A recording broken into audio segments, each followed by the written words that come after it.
Bengaluru turf ಈಗ ಕುಣಿಗಲ್ಗೆ. ನಗರದ ಹಸಿರು ನೆನಪು ಹೊಸ ಸ್ಥಳದಲ್ಲಿ ಪುನರ್ಜೀವನ.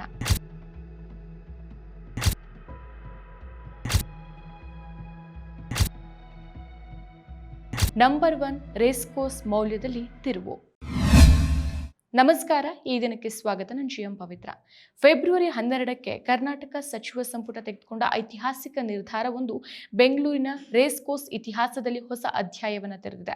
ಬೆಂಗಳೂರು ಟರ್ಫ್ ಕ್ಲಬ್ನ ರೇಸಿಂಗ್ ಚಟುವಟಿಕೆಗಳನ್ನು ತುಮಕೂರು ಜಿಲ್ಲೆಯ ಕುಣಿಗಲ್ ಸ್ಟಡ್ ಫಾರ್ಮ್ಗೆ ಸ್ಥಳಾಂತರಿಸೋಕೆ ಅನುಮೋದನೆಯನ್ನು ನೀಡಲಾಗಿದೆ.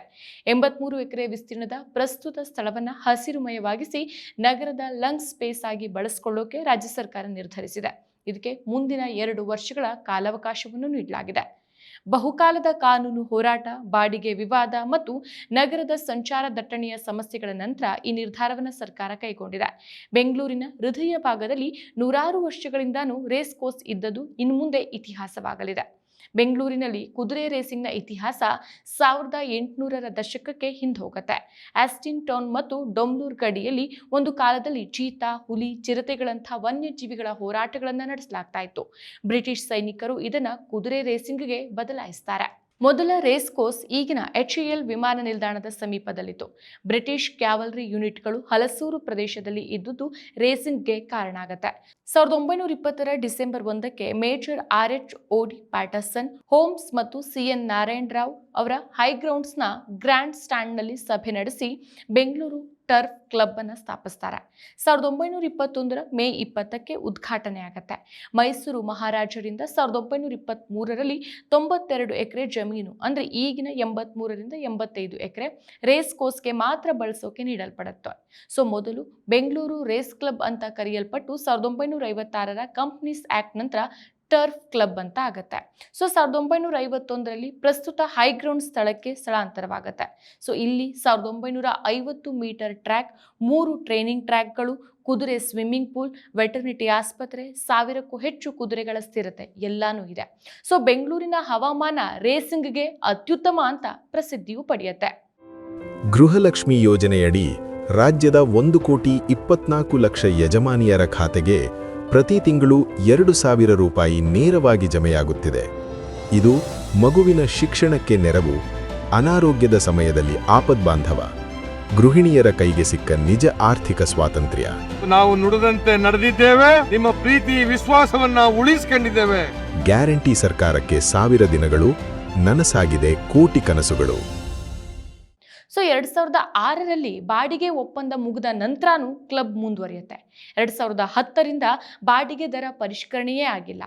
ಸರ್ಕಾರಕ್ಕೆ 15 ವರ್ಷಗಳಲ್ಲಿ ಕೋಟಿಗಟ್ಟಲೆ ನಷ್ಟನೂ ಆಗತ್ತೆ. ಸುಪ್ರೀಂ ಕೋರ್ಟ್ನಲ್ಲಿ ಕೇಸ್ಗಳು, ರೇಸ್ ರದ್ದಾಗತ್ತೆ, ಕಾನೂನು ಮತ್ತು ರಾಜಕೀಯ ತಿಕ್ಕಾಟಗಳು ನಡೆಯುತ್ತೆ. ಅಕ್ಟೋಬರ್ 2025ರಲ್ಲಿ ಕ್ಲಬ್ ಸ್ಥಳಾಂತರಕ್ಕೆ ಒಪ್ಪಿಗೆಯನ್ನ ಸರ್ಕಾರ ಕೊಡುತ್ತೆ. ಇದೀಗ ಸರ್ಕಾರ 29+29 ವರ್ಷಗಳ ಲೀಸ್ನಲ್ಲಿ ಕುಣಿಗಲ್ನ 110 ಎಕರೆ ಪ್ಲಸ್ 20 ಗುಂಟೆ ಜಮೀನನ್ನ 2.5% ಗೈಡ್ಲೈನ್ಸ್ ವ್ಯಾಲ್ಯೂ ಬಾಡಿಗೆಯನ್ನ ಕೊಟ್ಟಿದೆ. ಕುಣಿಗಲ್ ಸ್ಟಡ್ ಫಾರ್ಮ್ ಟಿಪ್ಪು ಸುಲ್ತಾನನ ಕಾಲದಿಂದಾನೂ ಸಹ ಪ್ರಸಿದ್ಧ. ಕ್ಯಾವಲ್ರಿ ಕುದುರೆಗಳನ್ನ ಬೆಳೆಸೋಕೆ ಇದನ್ನ ಬಳಸಲಾಗ್ತಾ ಇತ್ತು. ಬ್ರಿಟಿಷ್ ಆಡಳಿತದಲ್ಲಿ ಅರಬ್ ಕುದುರೆಗಳನ್ನ ಬೆಳೆಸೋಕೆ ಬಳಕೆ ಆಗ್ತಾ ಇತ್ತು. 1886ರಲ್ಲಿ ಭಾರತಕ್ಕೆ ಆಮದು ಮಾಡಲಾದ ಮೊದಲ ಥರೋ ಬ್ರೆಡ್ ಸ್ಟಾಲಿಯನ್ ಪೈರೋಗೇಮೇಜ್ ಇಲ್ಲಿಯೇ ಇದ್ದದ್ದು. 1992ರಲ್ಲಿ ವಿಜಯ್ ಮಲ್ಯ ಅವರ United Racing and Blood Stock ಬ್ರೀಡರ್ಸ್ಗೆ 30 ವರ್ಷಗಳ ಲೀಸನ್ನು ನೀಡಲ್ಪಟ್ಟಿತ್ತು. ಭಾರತದ ಅತ್ಯಂತ ಹಳೆಯ ಸ್ಟಡ್ ಫಾರ್ಮ್ಸ್ಗಳಲ್ಲಿ ಇದು ಒಂದು. ಈಗ ಇಲ್ಲಿಯೇ ಬೆಂಗಳೂರು ರೇಸಿಂಗ್ ಮುಂದುವರಿಯಲಿದೆ. ಹಾಗಾದ್ರೆ ಮುಂದೇನಾಗಬಹುದು? ಪ್ರಸ್ತುತ ಸ್ಥಳದಲ್ಲಿ ಕ್ಲಬ್ಗೆ 4 ಎಕರೆಯಲ್ಲಿ ಹೆರಿಟೇಜ್ ಬಿಲ್ಡಿಂಗ್ ಜೊತೆಗೆ ಕ್ಲಬ್ ಕಾರ್ಯಗಳನ್ನ ಮುಂದುವರೆಸಲಿದೆ. ಉಳಿದ ಜಾಗ ಹಸಿರು ಪ್ರದೇಶವಾಗಿ ಮಾರ್ಪಡಿಸಲಾಗುತ್ತೆ. ಕುಣಿಗಲ್ನಲ್ಲಿ ಹೊಸ ರೇಸ್ ಕೋರ್ಸ್ ಸಿದ್ಧವಾಗಲಿದೆ. ಇದೊಂದು ಯುಗದ ಅಂತ್ಯ ಮತ್ತು ಹೊಸ ಆರಂಭ.